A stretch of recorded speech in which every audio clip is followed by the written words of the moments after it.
நலம் காக்கும் ஸ்டாலின் திட்ட முகாமில் 8,82,950 பேர் பயனடைந்துள்ளதாக அமைச்சர் மா சுப்பிரமணியன் தெரிவித்துள்ளார். கன்னியாகுமரி அருகே புத்தளம் பகுதியில் நலம் காக்கும் ஸ்டாலின் மருத்துவ முகாம் நடைபெற்றது. மருத்துவம் மற்றும் மக்கள் நல்வாழ்வுத்துறை அமைச்சர் மா சுப்பிரமணியன் கலந்து கொண்டு தொடங்கி வைத்து கர்ப்பிணி பெண்களுக்கு ஊட்டச்சத்து பெட்டகத்தை வழங்கினார்.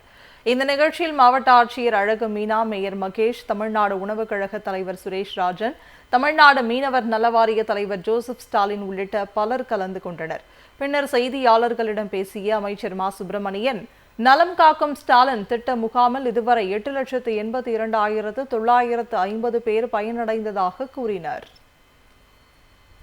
அட்டைகளை பெறுவது என்பது பல்வேறு இடங்களுக்கு சுற்றி திரிந்து அலைந்து திரிந்துதான் பெற வேண்டும். ஆனால் இன்றைக்கு இந்த முகாம்களுக்கு வருபவர்களுக்கு இங்கேயே இந்த முதலமைச்சரின் காப்பீட்டு திட்டத்திற்கான அங்கீகரிக்கப்பட்ட அட்டைகள் தரப்பட்டுக் கொண்டிருக்கிறது.